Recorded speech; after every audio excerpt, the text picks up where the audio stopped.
वज़ीर आज़म के मावन खुसूसी अता तारड़ इस वक्त मीडिया से गुफ्तगू कर रहे हैं।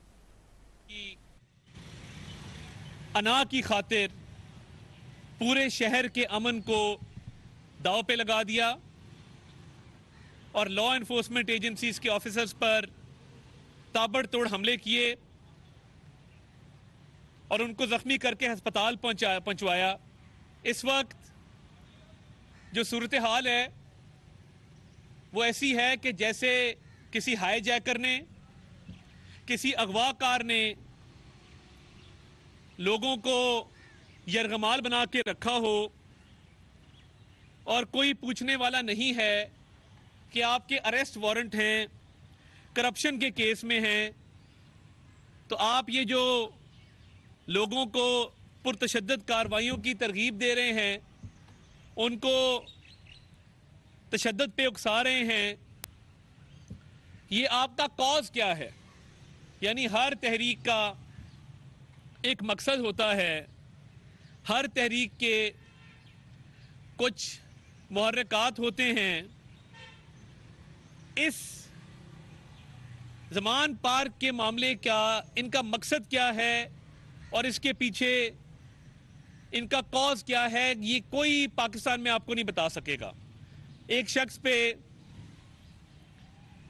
ये केस है कि उसने बैरून मुल्क से मिलने वाले तोहफे, तहाइफ, हीरे जवाहरात, घड़ियां, जेवरात और दोस्त ममालिक की तरफ से दिए गए दीगर तहाइफ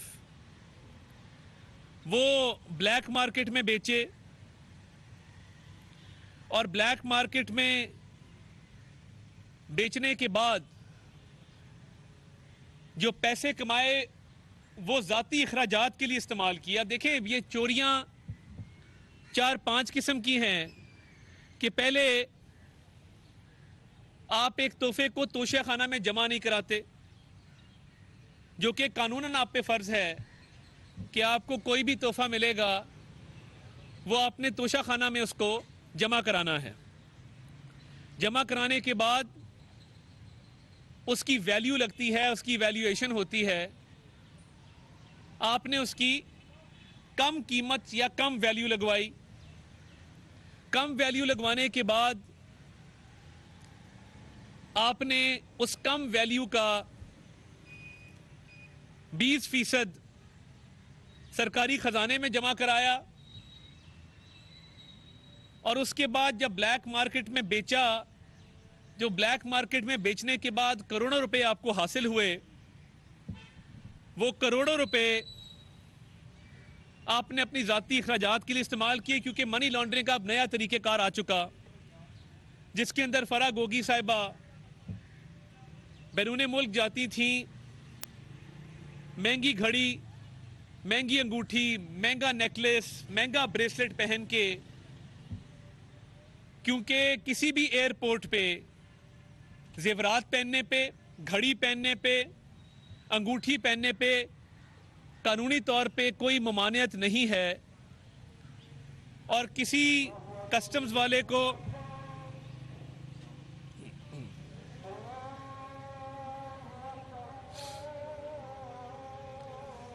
इस्लामाबाद में मावन खुसूसी वज़ीर आज़म अता तारड़ मीडिया से गुफ्तगू कर रहे थे। इस वक्त अजान का वक्फा हुआ है। गुफ्तगू करते हुए उन्होंने कहा कि इमरान खान ने अपने कारकुनों को तशद्दुद पर उकसाया है, फाशिस्ट लीडर की खातिर पूरे मुल्क का अमन ख़राब किया गया है।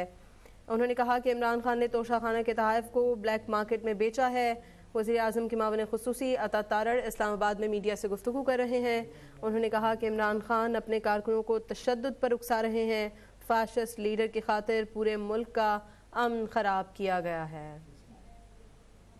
वज़ीर आज़म के मामले खुसूसी अता तारड़ इस वक्त इस्लामाबाद में मीडिया से गुफ्तगू कर रहे हैं।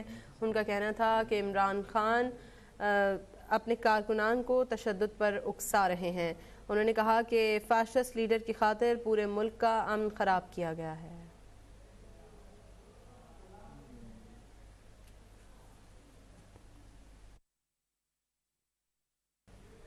इस्लामाबाद हाई कोर्ट गए तो इस्लामाबाद हाई कोर्ट ने कहा कि आप 13 तारीख को पेश होंगे। ये इस्लामाबाद हाई कोर्ट के हुक्म के बावजूद 13 तारीख को पेश नहीं हुए। 13 तारीख के बाद 18 की डेट है अब 2 दफा वो जज साहब इनके अरेस्ट वारंट निकाल चुके हैं। ये मेरे अरेस्ट वारंट होते या जज साहब के होते या अब्बास साहब के होते या राना साहब के होते तो हमें तो अदालत के रूबरू पकड़ के पेश कर दिया जाता। ये अनोखा लाडला है, अनोखा मुजरिम है जो अरेस्ट वारंट्स को हवा में उड़ा देता है, उसकी कानूनी हैसियत को कबूल नहीं करता और अदालत में हाजिरी से भी माफ़ी चाहता है और केस में भी बरी होना चाहता है। आज जब आपने इतने जराइम किए हों और इन जराइम की ना ख़त्म होने वाली फहरिस्त हो तो फिर ये कैसे मुमकिन है कि आपको अरेस्ट वारंट ना दिए जाएं या आपको अरेस्ट करके अदालत में पेश ना किया जाए। ये इंतहाई अफसोसनाक है कि इस्लामाबाद पुलिस को जज साहब की तरफ से हुक्म मिलता है कि आप ये अरेस्ट वारंट हैं, इनकी आप तामील करवाएं और पंजाब पुलिस और इंतज़ामिया उनके साथ जाती है और जाके उन अरेस्ट वारंट्स की तामील करवाने की कोशिश करती है।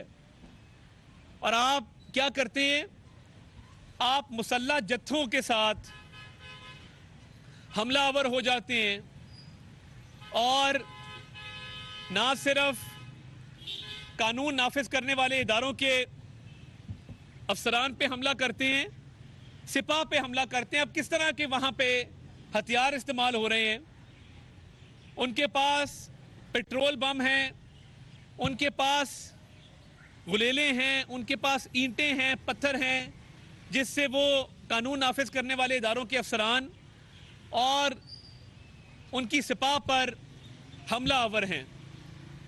ये सारा ड्रामा इसलिए किया जा रहा है कि एक शख्स जिसका नाम इमरान अहमद न्याजी है वो गिरफ्तारी से खौफजदा है, वो गिरफ्तारी से डरता है, वो चाहता है कि इस मुल्क में जगह जगह आग लग जाए मगर मुझे गिरफ्तारी ना देनी पड़े। ये जो हमले किए हैं इसमें गिलगित बल्तिस्तान से आई पुलिस और गिलगित बल्तिस्तान से आए पुलिस के एक अफसर का भी किरदार है। वफाकी हुकूमत ने वफाक को तहफ़्फ़ुज़ देने के लिए और इस मुल्क को मज़ीद नुकसान से बचाने के लिए आईजी गिलगित बल्तिस्तान का तबादला कर दिया है और एक नए अफसर को आईजी गिलगित बल्तिस्तान तैनात कर दिया गया है, क्योंकि एक कानूनी वारंट की तामील के लिए, एक कानूनी वारंट को मुलजिम तक पहुंचाने के लिए और उसकी गिरफ्तारी करके उसको अदालत में पेश करने के लिए जब कानून नाफिज करने वाले इदारों के अफसरान वहां पहुंचे तो गिलगित बल्तिस्तान की पुलिस ने उन पर बंदूकें सीधी कर ली। वफाकी हुकूमत की तरफ से इस्लामाबाद पुलिस के जो जवान अफसरान इस नोटिस की तामील के लिए गए, इस वारंट की तामील के लिए गए, किसी के पास किसी किस्म का ना असला मौजूद था, ना किसी किस्म का उनके पास कोई और मवाद मौजूद था। वो सिर्फ एंटी राइट गियर के साथ गए थे। मगर ये मुलजिम जो अदालतों से राह फरार इख्तियार करना चाहता है और अपने लिए खसूसी रियायत चाहता है, उसने इस पूरे मुल्क का निज़ाम आज दाव पे लगा दिया है। और आज के बाद कोई दहशतगर्द, कोई डाकू, कोई चोर, कोई बड़ा मुजरिम वो किसी अरेस्ट वारंट को नहीं मानेगा। वो भी यही करेगा जो इमरान अहमद न्याजी ने किया है कि 150 बंदे इकट्ठे करके उनको असले से लेस करके कानून नाफिज करने वाले इदारों पर हमला कर दें। अब ये जो ऑडियो कॉल्स आई हैं, आपने देखा यास्मीन राशिद साहिबा की एक कॉल आई है ब्रिगेडियर एजाज शाह जो MNA होते थे, वजीर होते थे, उनके साथ कि तमाम MPs को कई लोगों को लेके पहुंचे। फिर दूसरी कॉल में जो सदर आरिफ अलवी के साथ उनकी कॉल है उसमें वो खून खराबे का जिक्र कर रही हैं। इसका मतलब ये है कि इनकी ख्वाहिश है कि खून खराबा हो और मामला किसी और तरफ जाए, पाकिस्तान खुदा न खास्ता मजीद गैर मुस्तहकम हो और इस मुल्क की सालमियत को नुकसान पहुंचे, वफाक की इकाइयों को नुकसान पहुंचे। ये ऑडियोज आने के बाद ये बात बिल्कुल रोज़े रोशन की तरह यहाँ है कि इनका खून खराबे का इरादा था। ये एक मुजरिम को पनाह देने के लिए चंद अफराद पर मुश्तबिल मुसल्लह जत्थों ने जमान पार्क को नो गो एरिया बना दिया है। अदालत में तो पेश होना पड़ेगा, जवाब भी देना होगा, और इसीलिए कानून नाफिज करने वाले इदारों ने कोई वेपन कैरी नहीं किया, किसी किस्म के असले से वो लेस नहीं थे, क्योंकि ये उनको रिपोर्ट्स थी कि इमरान नियाजी साहब अपनी अना की खातिर और सिर्फ एक गिरफ्तारी से, हवालात से बचने की खातिर वो खून खराबा करना चाहता है। जब ये कुर्सी इक्तदार पे था तो ये किसी को जेल में बंद करता था, किसी का खाना बंद करता था, किसी का टीवी, किसी का एसी, किसी का हीटर, किसी का पंखा। आज वही शख्स जेल जाने से इतना खौफजदा है कि उसने खून खराबे का पूरा प्रोग्राम बना लिया है। और जिस तरह बैरूने मुल्क गैंग लीडर्स होते हैं जिन्होंने गैस मास्क भी रखे होते हैं और वो आके अपने जत्थों को मुखातिब भी होते हैं, एक गैंग लीडर की तरह, एक गैंगस्टर की तरह वो आज जमान पार्क में रिट ऑफ द स्टेट को चैलेंज कर रहा है। मेरी कोर्टों से भी ये इल्तमास है कि ये ऑडियोज आ जाने के बाद इसमें कोई अभाम नहीं रह गया कि ये शख्स अमन व अमान को तबाह करना चाहता है, इस मुल्क को गैर मुस्तहकम करना चाहता है और अपने केसेस से बचना चाहता है। जिस शख्स ने फॉरेन फंडिंग का केस 6 साल ताखीर का शिकार किया, जिसमें ना तो उसने स्टे ऑर्डर खारिज होने दिए और ना जो दायरा इख्तियार को चैलेंज, इसके दो ही काम है, या ये दायरा इख्तियार को चैलेंज करता है या ये स्टे ऑर्डर ले लेता है। इन दो के अलावा इसका तीसरा काम कोई नहीं है। अभी भी यही हो रहा है। तमाम तर केसेस में या दायरा इख्तियार चैलेंज है या स्टे ऑर्डर लेने की ये कोशिश की जा रही है। आपके तोशा खाना के केस में हाथ करप्शन में रंगे हुए हैं। फराह गोगी को आपने एमनेस्टी दी, फराह गोगी ने आपके लिए मनी लॉन्ड्रिंग की, उसको भी वापस लाने के लिए कार्रवाई शुरू हो चुकी है। टिरियन जेट का भी आपको जवाब देना होगा।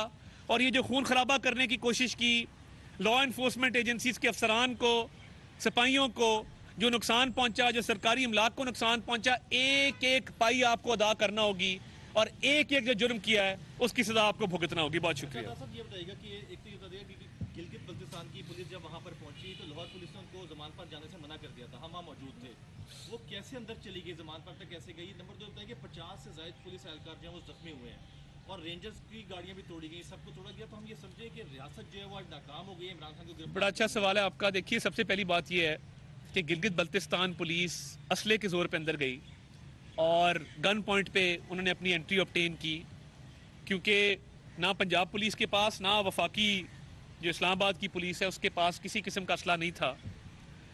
तो वो असले के जोर पे अंदर गए और आपने देखा बाईजी को तब्दील कर दिया गया इसी वजह से कि उन्होंने एक कार्य सरकार में मुदाखलत को ना रोक सके और उनके अंडर कमांड जो फोर्स थी इस्लामाबाद में वहाँ पे असला जो है। वज़ीर-ए-आज़म अता तारड़ इस वक्त मीडिया से गुफ्तगू कर रहे हैं।